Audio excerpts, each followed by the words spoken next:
Let's take a look at how you can easily create and manage recordings in zactrack. With the latest updates, you can now group recordings, play them back simultaneously, and customize tracker settings to fit your show. Everything is synchronized across devices, so whether you're using the zactrack Android app or the web monitor, your playback pool stays consistent and in sync.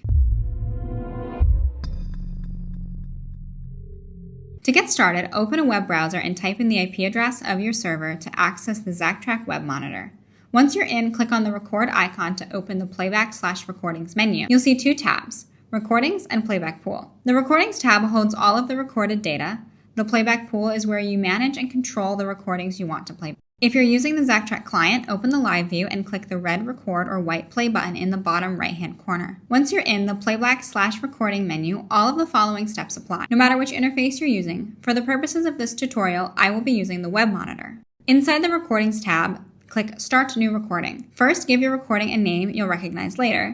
Then, if you like, you can enter a max duration in seconds. This field is optional. If you leave it blank, the recording will keep going until you manually stop it. Next, add any notes to describe what you're capturing. Then choose the tracker you'll be using to collect position data. Once a tracker is selected, you'll also see a field labeled Placement. This is where you can add a note about where the tracker was physically located during the recording. It's just for reference and won't affect playback. When everything is filled out, press Start. The recording will now show up in the active recordings list. If you enter a max duration, it will stop on its own. If not, you need to stop or delete it manually from the live view. When a recording is in progress, the red record icon in the live view will light up. From this screen, you can monitor the recording in real time. You'll also have the option to stop it manually, or if something went wrong, delete it on the spot. This live access makes it easy to capture, test, and retake recordings on the fly.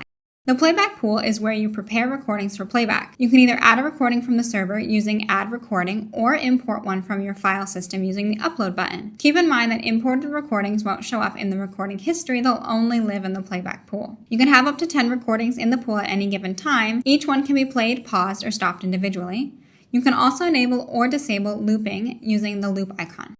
Clicking the three-dot menu on the right side of a playback gives you several options. You can open the recording's details to see more information.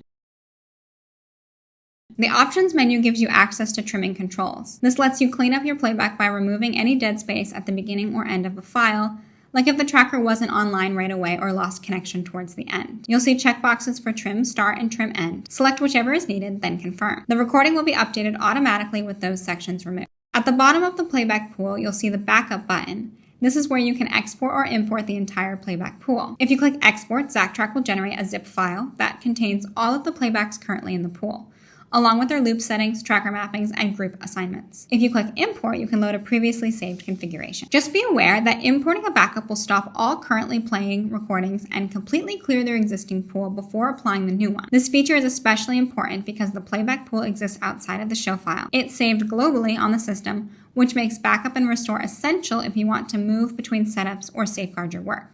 Mapping lets you switch out the original tracker used in the recording for another one during playback. By default, each tracker is mapped to itself, so playback exactly matches the recording. But sometimes you might want to replay that path using a different active tracker or assign it to an actor who's currently performing. In the mapping view, the source tracker ID refers to the tracker used in the original recording. The active show tracker is the one that will replace it during playback. If that tracker is assigned to an actor, their name will also appear. You can reset the mapping using Select Source or skip playback for that tracker entirely by selecting Ignore. To control playback in real time, open the live view and activate the playback controls and settings. You'll see a drop-down where you can select either an individual playback or a playback group. Once selected, you can start it, pause it, rewind it, and stop it, all from the same screen you use to run your show. If both a live tracker and a playback recording are sending position data from the same EUI, the live data will take priority. This helps avoid conflicts during performance. From capturing movement to playing back with precision, zactrack's recording and playback tools gives you the flexibility to rehearse, program, and perform